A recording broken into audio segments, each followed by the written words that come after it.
Hi all, कैसे हैं आप सब। आई होप दैट आप सब बहुत बढ़िया होंगे और बहुत मजे से अपनी लाइफ जो है वो जी रहे होंगे और अच्छे से पढ़ाई लिखाई कर रहे होंगे, क्योंकि ऑब्वियसली ये तो हमारी लाइफ का पर्पस है, राइट। तो जब हम ये सारी चीजें कर रहे हैं बेटा, तो हमें ये चीज कभी भी नहीं भूलनी चाहिए कि हर चीज का balance is important in life, right. So इस मोमेंट पे बहुत सारी चीजें हैं जो आपके दिमाग में चल रही होंगी, बहुत सारे सब्जेक्ट्स कवर करने होंगे, तो डोंट टेक टेंशन, अच्छे से करिए, आराम से करिए, राइट। जो चीजें पढ़ रहे हैं उसको ऐसे पढ़िए कि ठीक है, अगर एक बार पढ़ा और दूसरी बार जैसे ही उसको पढ़ने बैठे तो वो यहाँ छप जाए, राइट। तो ऐसे पढ़ना है, रट्टाफिकेशन नहीं करनी है कि आज पढ़ा कल भूल गए। याद करने की कोशिश करिए, बाय हार्ट करने की कोशिश करिए, ना ultimately you are going to good to be go, right. तो अगर हम बोलेंगे ना बेटा कि क्या चल रहा है मैम आजकल, तो बेटा आजकल अपना एक नया चैप्टर स्टार्ट हो चुका है जो हम साथ में मिलकर कवर कर रहे थे, तो उसी चीज को आज हम कंटिन्यू करने वाले हैं। तो मैं आज फिर से आप सबका वेलकम करती हूँ आपके अपने चैनल स्कॉर प्लस फाउंडेशन पे, जहाँ पे हम साथ पर मिलके क्या कर रहे हैं, हम साथ में मिलके पढ़ रहे हैं बेटा, चीजों को हम समझ रहे हैं एंड उनको एग्जीक्यूट करना सीख रहे हैं। और इसी प्रोसेस के तहत हम चल पड़े थे अपने न्यू चैप्टर के साथ, जो मैं आपको ऑलरेडी बता चुकी हूँ। और उस चैप्टर का जो नाम है वो है आर एनवायरमेंट, यानी कि हम अपने एनवायरमेंट के बारे में पढ़ रहे हैं और ये पढ़ाने में मैं आपकी मदद कर रही हूँ। सो मैं हूँ बेटा जी आपकी बायोलॉजी की एजुकेटर प्रियंका झा, जिसके साथ मिलकर आप अपने क्लास के सारे जो बायो के चैप्टर्स हैं वो कवर कर रहे हैं, राइट। तो आज जैसे कि मैंने बोला, हमने वापस से इसी चैप्टर को कंटिन्यू करना है और हमने देखना है कि क्या क्या चीजें जो हैं वो अभी भी पेंडिंग है। तो पेंडिंग चीजों को देखने से पहले कम से कम ये तो पता होना चाहिए कि इससे पहले हमने इसमें क्या पढ़ लिया है। तो अगर हम बात करते हैं, पढ़ लिया है, तो ऑब्वियसली अब हमें देखना पड़ेगा कि यहाँ क्या चीज है। तो जब हम बेटा बात कर रहे हैं अपने आर एनवायरमेंट की, अगर आपको याद हो और आपने इससे पहले वाले सारे सेशंस जो हैं वो देखे हुए हैं, वो कवर किए हुए हैं, तो आपको आइडिया जरूर होगा कि हमने क्या क्या कर लिया। तो इसमें हमने स्टार्ट किया था किस चीज से, इकोसिस्टम से, राइट। हमने इकोसिस्टम देखा, इकोसिस्टम के कंपोनेंट्स के बारे में हमने सीख लिया, राइट। उसके बाद हमने कंपोनेंट से रिलेटेड जब हम अपने फूड चेन की बात करते हैं उसको हमने जाना। फूड चेन को जब हम इंटरलिंक कर देते हैं तो हमारे पास आ जाता है फूड वेब, इस चीज के बारे में हमने जाना। और हमने ये भी जाना कि ये जो फूड चेन है, जब इसको हम एक एक लेवल के हिसाब से देखना शुरू करते हैं तो अपने पास आ जाता है बेटा क्या, अपने पास आ जाता है food trophic level, right. Food तो मैम के दिमाग में भी फूड ही चलता रहता है। तो ट्रोफिक लेवल, राइट, ये सब कुछ दिख रहा है आपको, यस, ये चीजें बहुत क्लियरली आपको यहाँ दिख रही हैं। तो ये चीजें हम जो है अब तक डिस्कस कर चुके हैं और हमने अब चलना है आगे किस चीज के साथ, इसी ट्रोफिक लेवल में, राइट। इन्हीं फूड चेन और फूड वेब के टॉपिक में अगर हम थोड़ा सा आगे चलें, तो अगर हम ये थोड़ा सा दिमाग लगाएं कि जब एक ऑर्गेनिज्म दूसरे ऑर्गेनिज्म पे फीड कर रहा है, वो उसको खा रहा है, तो ऑब्वियसली पेट भरने के साथ साथ एनर्जी के लिए खा रहा है ना। एनर्जी भी तो हमें चाहिए ना, खाना खा लिया एनर्जी ना मिली तो फिर बात ही क्या बनी, कोई बात नहीं बनेगी, राइट। तो एनर्जी के लिए बेटा जी हम फूड इनटेक करते हैं और उसी चीज के लिए आज हम देखेंगे कि कैसे ट्रोफिक लेवल में जो एनर्जी का फ्लो है वो आगे चलता है। तो इसमें अगर हम देखेंगे तो हमारे पास जो है एनर्जी ऑब्वियसली एक लेवल से दूसरे लेवल जो है वो पास ऑन होने वाली है, राइट। तो अगर मैं यहाँ पे एक सिंपल सा, चलो ट्रोफिक लेवल ही बना लेते हैं अपने, है ना, या तो हम फूड चेन बना सकते हैं या फिर हम ट्रोफिक लेवल के फॉर्म में चल सकते हैं। तो ये हो गया अपना प्रोड्यूसर लेवल पे, राइट। अब जब हम इससे ऊपर जाएंगे तो ऑब्वियसली हमारे पास कौन आ जाएंगे, हमारे पास आ जाएंगे consumers.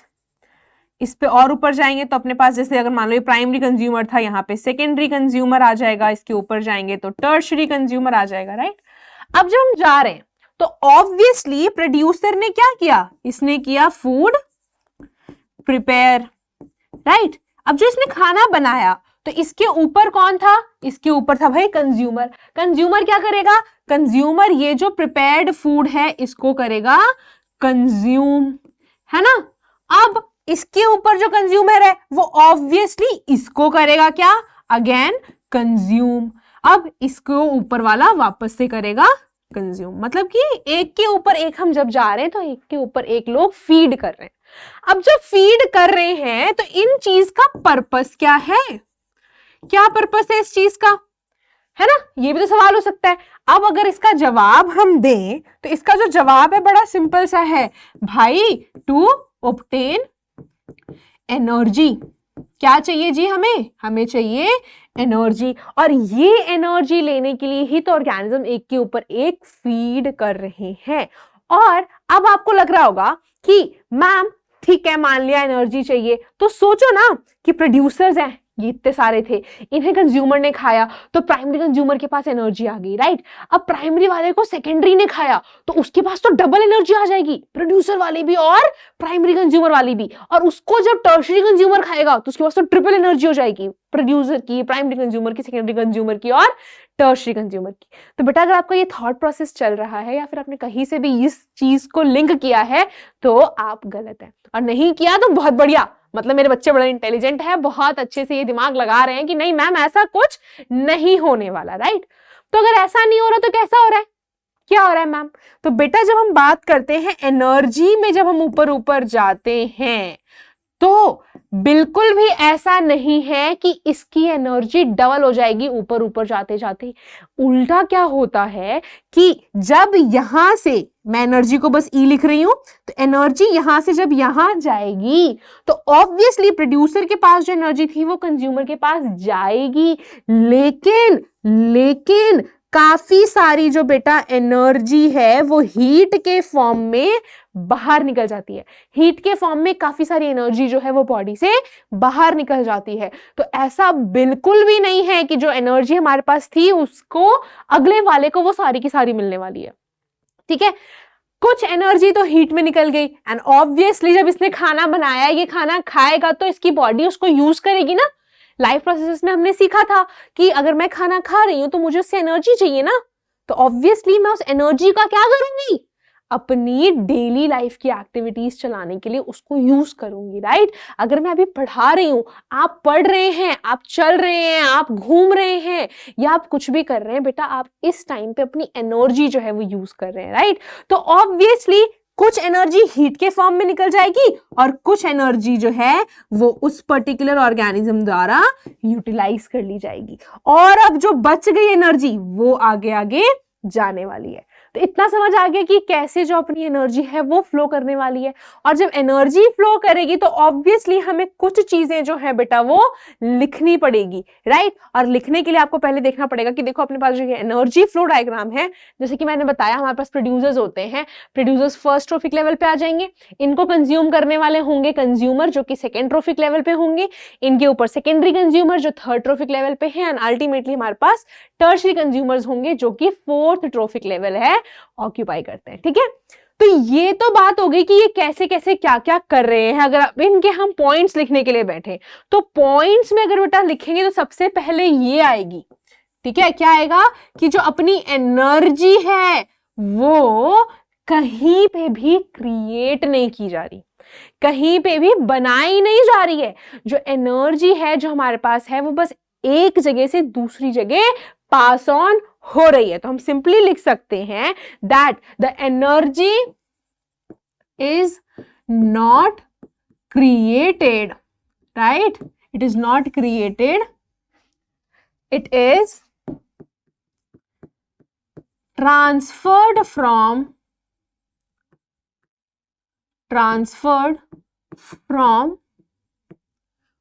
one trophic level to other, ठीक है। एक ट्रॉफिक लेवल से अगले ट्रॉफिक लेवल पे ये भेजी जा रही है। इतना तो हमें समझ आ गया। अब जब हम थोड़ा और आगे चलेंगे तो ऑब्वियसली इसी में अब अगला पॉइंट क्या हो जाएगा कि ये जो एनर्जी हमारी ट्रांसफर हो रही है, ये ऐसा नहीं है कि प्रोड्यूसर के पास से प्राइमरी कंज्यूमर पे जाएगी, सेकेंडरी पे जाएगी नहीं और यहां से डायरेक्टली टर्शरी पे चली जाएगी, ऐसा नहीं होता। जो एनर्जी है वो हमेशा एक ट्रॉफिक से दूसरे ट्रॉफिक लेवल पे जाएगी एंड देन वो ऊपर ऊपर मूव करेगी जितने भी अपने पास ट्रॉफिक लेवल्स होंगे उनके अंदर, ठीक है। तो इसका ये मतलब है कि जो बेटा अपनी एनर्जी है उसका फ्लो हमेशा कॉन्टिन्यूअस रहता है, मतलब continuously the energy is keep on transferring from one trophic level to the other one, right. तो हम क्या लिखेंगे कि flow of energy is continuous in subsequent अगर आपको ये वर्ड ना लिखना हो तो भी कोई दिक्कत नहीं है, subsequent की जगह आप लिख सकते हैं in all the trophic levels, ठीक है, in subsequent trophic levels। ये जो थी ये हो गई बेटा अपनी दूसरी पॉइंट। अब ऑब्वियसली यहाँ पे एनर्जी की जो बात है वो खत्म नहीं होती। अब एक और चीज जो ध्यान रखने वाली है वो ये है कि एनर्जी हमेशा प्रोड्यूसर से ऊपर जाएगी, कंज्यूमर से और ऊपर जाएगी। ऐसा नहीं होगा कि जो कंज्यूमर है वो सोचेगा कि यार चलो ठीक है मैंने प्रोड्यूसर को खाया है ना तो एक काम करता हूं थोड़ी एनर्जी इसी को दे देता हूं। Is it possible? अगर आपने किसी से लेके आइसक्रीम खा ली तो क्या उस आइसक्रीम का टेस्ट सामने वाले को आएगा? नहीं ना, उस आइसक्रीम का टेस्ट तो आपको ही आने वाला है। तो सेम वे अगर कंज्यूमर प्रोड्यूसर को खाएगा तो उस खाने से एनर्जी तो कंज्यूमर को मिलेगी ना। कंज्यूमर को खाना देके प्रोड्यूसर को थोड़ा एनर्जी मिलने वाली है। सो सेम वे बेटा अगर हम बोलेंगे एनर्जी के फ्लो की, तो एनर्जी का जो फ्लो होता है वो हमेशा यूनिडायरेक्शनल होता है, ठीक है, यूनिडायरेक्शनल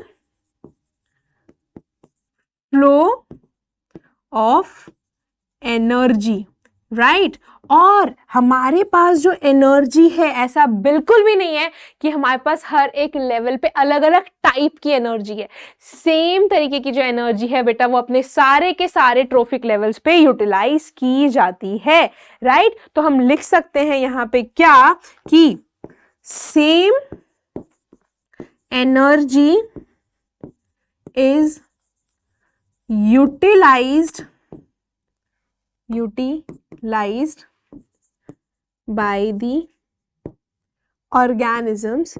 एंड लास्टली जो सबसे इंपॉर्टेंट पॉइंट हमने पिछले वाले स्लाइड में डिस्कस किया था वो ये किया था कि ऐसा बिल्कुल नहीं है कि सारी की सारी एनर्जी जो है वो एक से दूसरे लेवल पे पहुंच रही है। हर लेवल पे क्या हो रहा है, हीट के फॉर्म पे कुछ एनर्जी जो है वो बाहर निकल रही है और दूसरी चीज जो थोड़ी बहुत एनर्जी है वो उस पर्टिकुलर ऑर्गेनिज्म द्वारा यूटिलाइज भी की जा रही है। तो जो बची हुई एनर्जी है वो आगे भेजी जा रही है, राइट। तो यहां पे हम क्या लिख सकते हैं, that there is loss of energy at each trophic level, ठीक है। हर एक ट्रोफिक लेवल पे एनर्जी जो है बेटा वो लॉस्ट की जाएगी।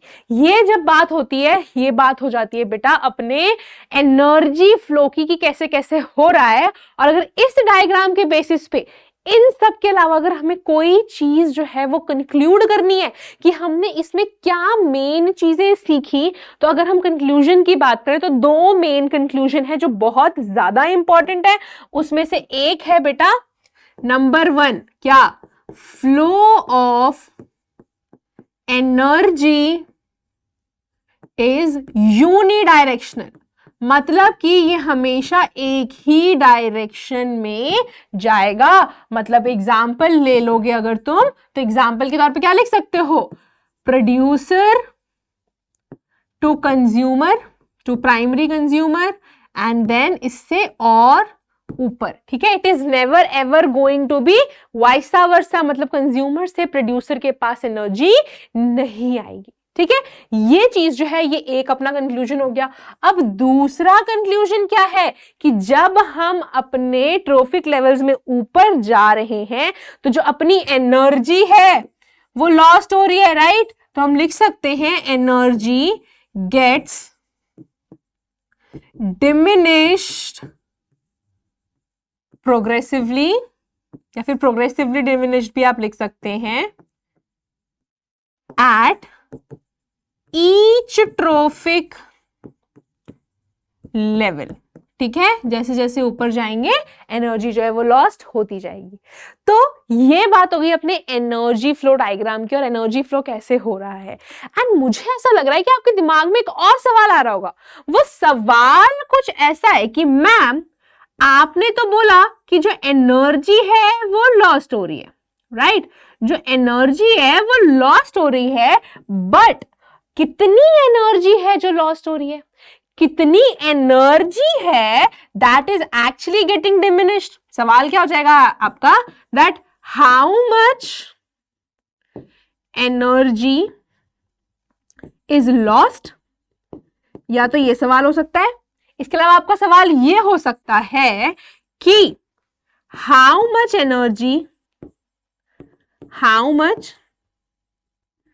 एनर्जी इज पास्ट, है ना, ये सवाल भी हो सकता है। मतलब ये दोनों है, एक ही सवाल है बट अलग अलग फॉर्म में। ये दो सवाल आपके आ रहे होंगे, और अगर आ रहे हैं तो बहुत बढ़िया, बहुत सही डायरेक्शन में सोच रहे हो, क्योंकि ऑब्वियसली अगर हम बार बार बोल रहे हैं कि भाई एनर्जी जो है वो लॉस्ट हो रही है, तो कितनी लॉस्ट हो रही है ये जानना भी तो इंपॉर्टेंट है, राइट। तो बेटा हम देखते हैं कि कितनी एनर्जी जो है हमारे हर एक लेवल पे लॉस्ट हो रही है, और ये लॉस ऑफ एनर्जी या फिर ये एनर्जी जो आगे पास ऑन हो रही है उसका नंबर जानने के लिए हमारे पास एक लॉ है जो कि है 10% लॉ। और ये 10% लॉ सबसे पहले इट वाज गिवन बाय, कोई सुंदर सा कलर लेते हैं ना, और सुंदर सा कलर मैम के अकॉर्डिंग कौन सा होता है, व्हाइट। तो हम लिख देंगे that this 10% energy law was given by Raymond Lindeman. और बेटा ये नाम इंपॉर्टेंट है क्योंकि पिछले साल अगर आपको याद हो अपना जो एग्जाम हुआ था उसमें एमसीक्यू बेस्ड क्वेश्चंस भी आए थे, तो उन एमसीक्यूज में डायरेक्ट नाम जो है वो भी पूछा गया था कि 10% लॉ किसने दिया था। तो ये मत सोचिएगा कि किसी इन्वेंटर का या फिर किसी डिस्कवरर का नाम याद नहीं रखेंगे तो चल जाएगा। ट्राई करिए कि जितने हो सके उतने याद रखें ताकि आपके लिए ही ये हेल्पफुल रहे, ठीक है। ये तो बात हो गई कि भाई दिया किसने। अब जब दिया तो इसने बोला क्या, तो थोड़ा बहुत तो आपको इस डायग्राम से पता लग गया होगा, राइट, कि यहां से कुछ एनर्जी यहां आ रही है, यहां से वहां जा रही है, यहां से वहां जा रही है, और आपको ये दिख रहा होगा कि जगह जगह पे हमने 10% जो है वो लिखा हुआ है। तो मैम अगर आपने ऐसा लिखा है तो इसका पर्पस क्या है, why it is happening and what is actually happening, क्यों हो रहा है वो तो बात का सवाल है, क्या हो रहा है वो पहला सवाल है। तो क्या हो रहा है बेटा यहाँ पे कि जो ये अपना सन है, सूरज दादा जो है, तो सूरज के द्वारा जो एनर्जी है वो मिलती है किसको, अपने प्रोड्यूसर्स को, यानी कि प्लांट्स को। तो हम कहेंगे कि सनलाइट ने एनर्जी दी प्लांट्स को, पर यहां सवाल क्या था अपना कि कितनी दी। तो बेटा सूरज से सिर्फ और सिर्फ 1% एनर्जी जो है वो मिलती है प्लांट्स को। सनलाइट से सिर्फ और सिर्फ 1% एनर्जी सनलाइट से प्लांट्स को मिलेगी, और ये जो 1% एनर्जी है ये प्लांट्स यूज करेंगे अपना खाना बनाने के लिए।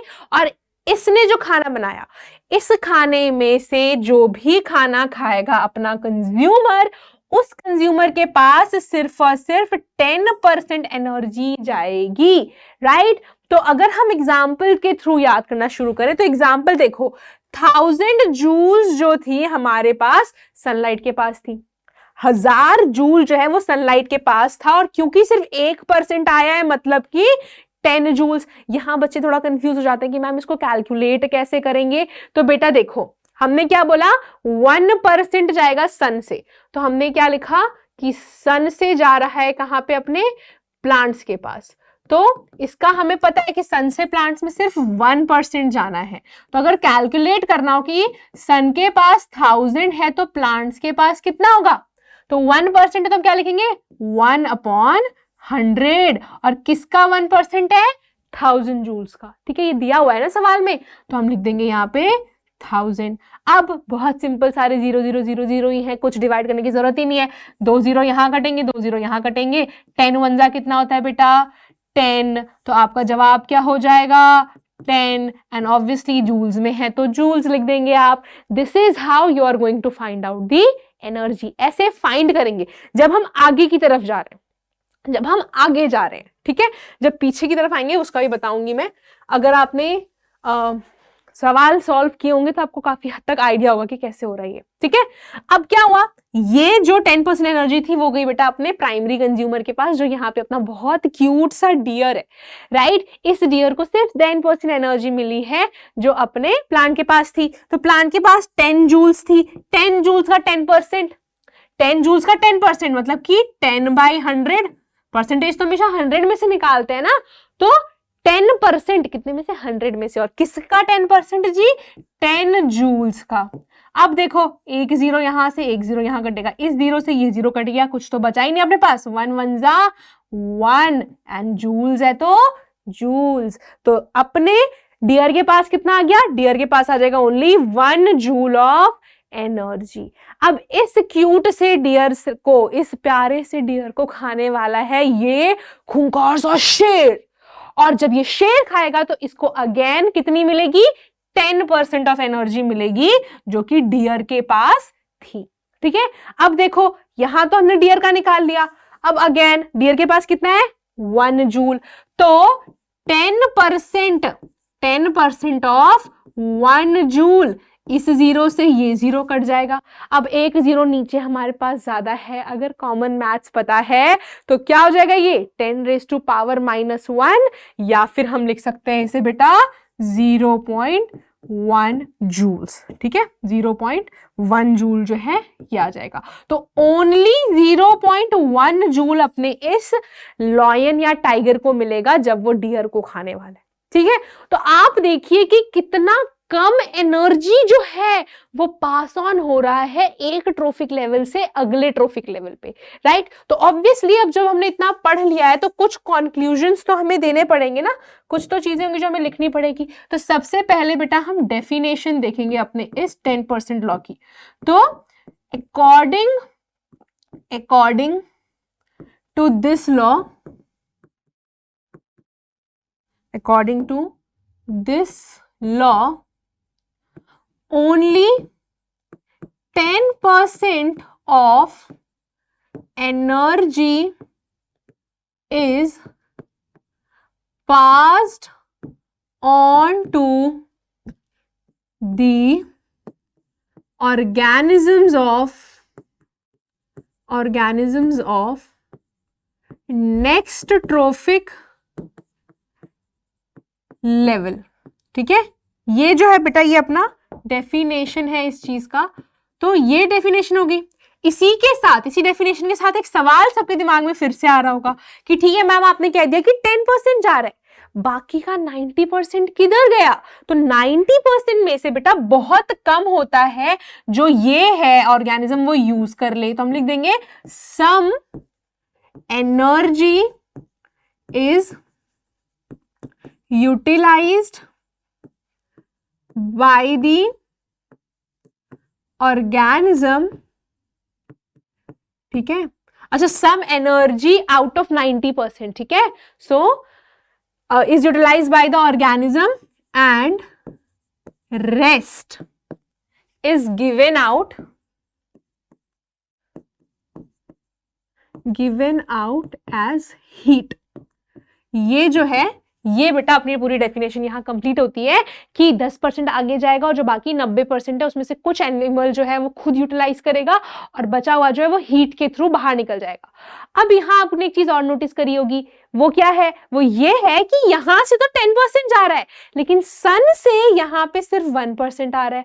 तो मैम क्या ये एक्सेप्शन है? जी हाँ, ये बिल्कुल से यहाँ पे इस लॉ का एक्सेप्शन है कि ये जो लॉ है बेटा ये सन से प्रोड्यूसर पे अप्लाई नहीं होता। तो हम यहां क्या लिख देंगे, that it does not apply for the transfer of energy, कहां से कहां तक, फ्रॉम सन टू प्रोड्यूसर। ठीक है, सन से प्रोड्यूसर तक जब एनर्जी आएगी बेटा तो वो यहां पे अप्लाई नहीं होगी। इसको थोड़ा सा छोटा कर देते हैं सो दैट ये चीज सबको क्लियरली विजिबल हो जाए, है ना। अब यहां कहां गए हम, ये रहे। तो ये बेटा बात हो गई अपने 10% लॉ की जो बहुत ज़्यादा इम्पॉर्टेंट है एंड मैंने यहाँ काफ़ी अच्छे से ट्राई किया है कि आपको बता दिया जाए एंड होपफुली आपको यहाँ तक चीज़ें जो है वो समझ आ गई होंगी। तो 10% एनर्जी लॉ बहुत ज़्यादा इंपॉर्टेंट और इस पे बेस्ड न्यूमेरिकल्स भी आते हैं। तो मैं भी आपके लिए एक न्यूमेरिकल लेके आई हूँ जो बहुत सिंपल है।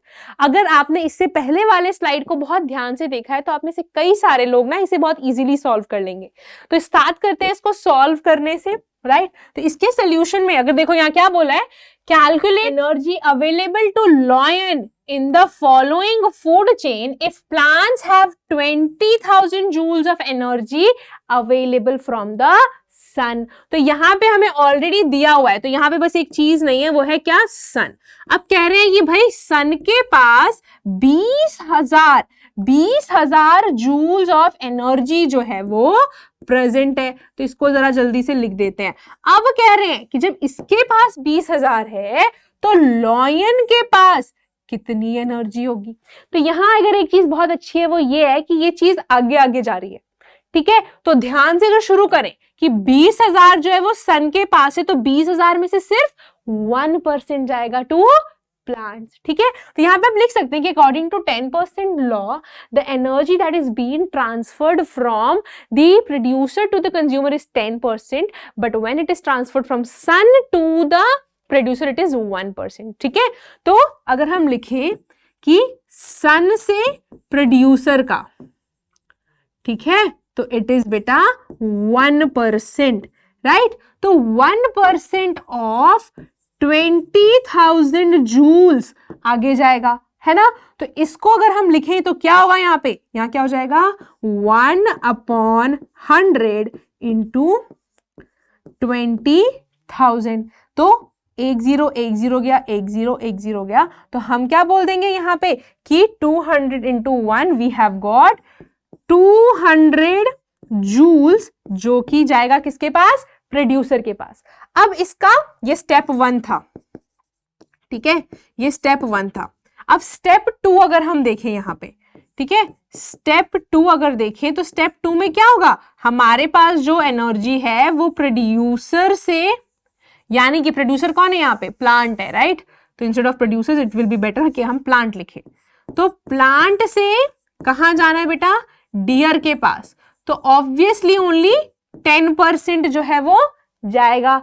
तो 10% किसका, इस 200 जूल का, राइट। तो अब यहां पे हम क्या लिख देंगे, यहां हम लिखेंगे कि 10% यानी कि 10/100 इंटू 200 जूल्स। तो 2 0 कट गए, बचा क्या अपने पास, 10 2 20 जूल। तो डियर के पास कितना है, डियर के पास है बेटा 20 जूल। एंड लास्टली अपना आ जाएगा स्टेप 3, और स्टेप 3 में ऑब्वियसली जो अपना डियर है, डियर से एनर्जी जाने वाली है लॉयन के पास। तो अगेन कितनी जाएगी, 10%। तो ये तो अब आसान हो गया ना, सेम तरीके से हमने सॉल्व करना है। क्या करेंगे हम, 10/100 इंटू यहां कितना था, यहां था 20 जूल्स, तो हम लिख देंगे 20। अब कट करना स्टार्ट करेंगे, इस 0 से ये 0 कट जाएगा, इस 0 से ये 0 कट जाएगा, एंड अल्टीमेटली हमारे पास क्या बच गया, हमारे पास बच गया 2 1 2। एंड ऑब्वियसली जूल्स में है तो जूल्स तो आप क्या लिख सकते हैं, जो लॉयन है it is going to get 2 joules of energy अगर सन के पास अपने 20,000 जूल्स ऑफ एनर्जी जो है वो प्रेजेंट, ठीक है। दिस इज हाउ जो हम बेटा क्वेश्चन है वो सॉल्व करते हैं। एंड आई होप दैट यहां तक आप सबको समझ आ गया होगा कि कैसे हमने इस क्वेश्चन को अटेम्प्ट करना है, ठीक है। तो ये हो गई बेटा अपने इस सवाल की बात। अब आगे चलते हैं और अपने पास ना एक और सवाल आ जाता है कि मैम हमें ये तो पता है कि हमारे पास ट्रोफिक लेवल्स है, लेकिन हम टर्शियरी और क्वार्टरनरी पे ही यूजुअली क्यों रुक जाते हैं, हम उसके और ऊपर क्यों नहीं जाते। तो अगर आपने ये सेशन अब तक ध्यान से देख लिया होगा तो आपको ये जरूर पता लग गया होगा कि इसमें ये करने का भाई रीजन है। 10% एनर्जी लॉ को अगर हम फॉलो करें, उसको ध्यान से देखें, तो ऑब्वियसली ऊपर ऊपर जाते जाते तो सिर्फ 10% एनर्जी जा रही है। तो अगर ऐसा हो रहा है तो जो सबसे ऊपर होगा उसको तो बहुत कम एनर्जी मिलने वाली है, और सबको तो एनर्जी चाहिए ना, अच्छे खासे अमाउंट में एनर्जी चाहिए। तो जब सबको अच्छे खासे अमाउंट में एनर्जी चाहिए तो कैसे पॉसिबल है कि ट्रोफिक लेवल जो है वो बहुत ज्यादा होंगे। तो हम यहां क्या लिख सकते हैं, ये क्या लिख सकते हैं, that based on 10% energy law, the organisms get only 10% of energy from organism in previous trophic level. ठीक है, ये तो हमें पता है ना। तो अब इस बेसिस पे अब क्या होगा कि if we have long food chains, ठीक है, अगर हमारे पास लंबे फूड चेन्स हैं, या फिर ये कह लो कि हमारे पास ज्यादा ट्रोफिक लेवल्स है, मतलब कि इफ वी हैव, देखो यहां हेयर लिख दिया मैंने, है ना, if we have long food chains और मोर ट्रोफिक लेवल्स, इस केस में क्या हो जाएगा, देन द organisms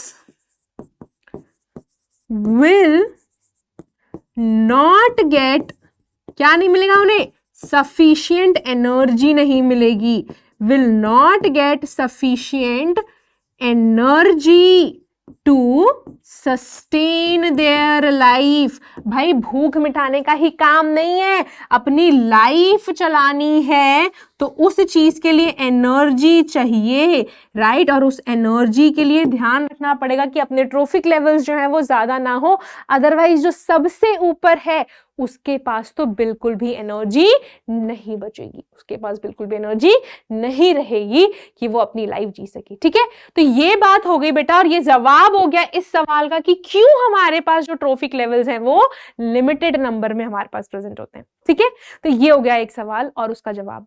अब थोड़ा अगर और सोचें तो एक बात होती है कि ठीक है, जैसे जैसे हम ऊपर जा रहे हैं वैसे वैसे एनर्जी कम हो रही है। दूसरी चीज तो एक और है ना कि जब हम प्लांट्स लगाते हैं तो उन प्लांट्स को उगाने के लिए हम उसमें केमिकल्स वगैरह डालते हैं, राइट। तो वो केमिकल्स कहाँ जा रहे हैं मैम, उन केमिकल्स के साथ क्या हो रहा है, तो बेटा उन केमिकल्स के साथ जो भी हो रहा है वो एक फिनोमिनन के हिसाब से जाना जाता है जिसे हम कहते हैं बायोमैग्निफिकेशन, राइट।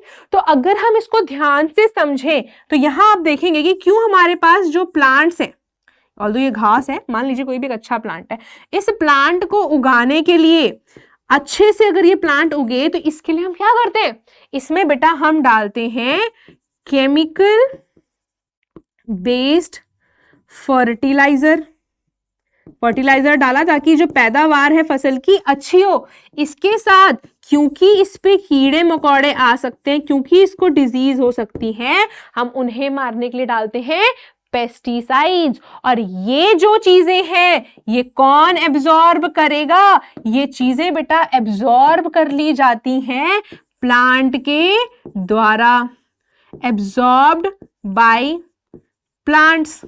अब जब प्लांट्स ने ये एब्जॉर्ब कर लिया, ये प्लांट्स के अंदर है, तो इसको जो खाएगा, मतलब कि मान लो इस प्लांट को खा लिया, it is been eaten by, obviously इसको खाने वाला तो कंज्यूमर ही कहलाएगा, इसको किसने खा लिया, कंज्यूमर ने।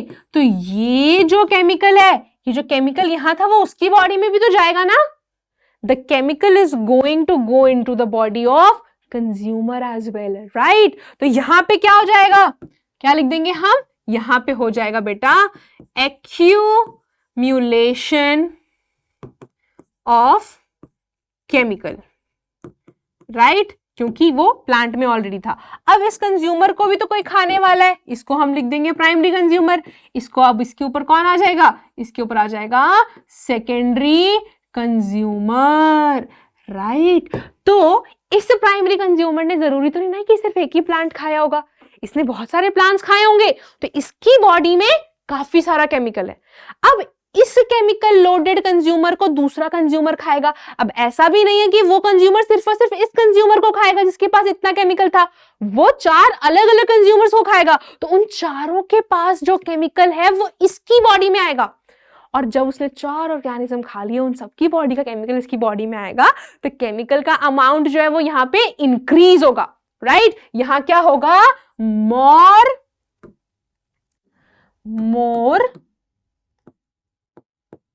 accumulation of chemical, ये चीज होगी जी। और ऑब्वियसली अब इसको किसी ने ऊपर खाया तो उसकी बॉडी में और ज्यादा केमिकल जो है वो आते जाएंगे। दिस इज हाउ जो केमिकल्स हैं वो प्लांट से ऊपर ऊपर जाते हैं, एंड जैसे जैसे हम ऊपर जाते हैं बेटा केमिकल की मात्रा जो है वो बढ़ती जाती है। तो यहाँ पे जैसे ही हम एकदम टॉप मोस्ट वाले कंज्यूमर पे पहुंचेंगे उसके पास एनर्जी तो बड़ी कम होगी, केमिकल बहुत ज्यादा होगा, राइट? केमिकल बहुत ज्यादा होगा। तो जब ये चीज हो रही है इसी प्रोसेस को बेटा हम कहते हैं बायोमैग्निफिकेशन। तो हम क्या लिख सकते हैं? Biomagnification, it is the process of accumulation of chemical substances, chemical कह लो या फिर टॉक्सिक सब्सटेंसेस कह लीजिए, ठीक है, इन द बॉडी ऑफ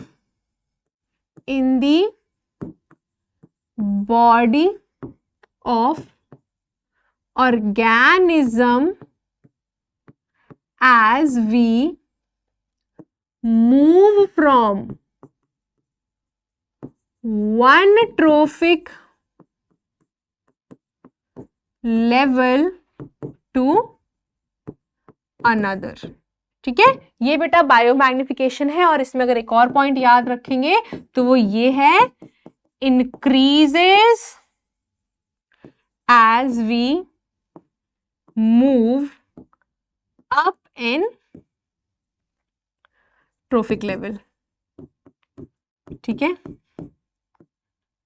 और इसी का उल्टा होता है एनर्जी में। एनर्जी जो है वो डिक्रीज होती जाती है जैसे जैसे हम ऊपर जाते हैं। ठीक है, तो ये बेटा बात होगी अपनी बायोमैग्निफिकेशन की, एंड ये बहुत इंपॉर्टेंट है आपके एग्जाम पॉइंट ऑफ व्यू से वापस से, तो इस चीज को भी ध्यान से रखिएगा। ठीक है, तो आज की यही सारी चर्चा थी जहां पे हमने एनर्जी के रिलेटेड डिस्कशन किया कि एनर्जी फ्लो कैसे हो रहा है, और एनर्जी जब फ्लो हो रहा है तो कितना हो रहा है, तो कितने के लिए हमने पढ़ा, फिर 10% एनर्जी लॉ, और उसके बाद बेटा हमने जाना अपने इस बायोमैग्निफिकेशन के बारे में कि accumulation of chemical substances जो है वो कैसे कैसे होते हैं, right? So this is all about today's session. और अगर आपको इन सब के नोट्स चाहिए होंगे तो हमेशा की तरह आप डाउनलोड कर सकते हैं स्कॉर प्लस ऐप, जो आप लोगों ने ऑलमोस्ट कर लिया होगा, राइट? नहीं किया तो जल्दी से कर लो, किस चीज का वेट कर रहे हो, राइट? तो ये आपको इजीली मिल जाएगा बेटा गूगल प्ले स्टोर पे, वहां से आप इसे डाउनलोड कर सकते हैं। इसके अलावा गूगल प्ले स्टोर पे ही हमारे पास टेलीग्राम नाम का भी एक ऐप है, उसे डाउनलोड करेंगे और इसे स्कैन करेंगे तो आप डायरेक्टली हमारे चैनल पे पहुंच जाएंगे, जहां पे आपको रेगुलर अपडेट्स जो हैं वो टाइम एंड अगेन मिलते रहेंगे, राइट? सो रेगुलर अपडेट्स के लिए, अच्छे अच्छे नोट्स के लिए और अच्छे से डिटेल्ड एक्सप्लेनेशन के लिए फॉलो अस। हम दोबारा से मिलेंगे, तब तक के लिए please stay happy, healthy and safe. Bye bye.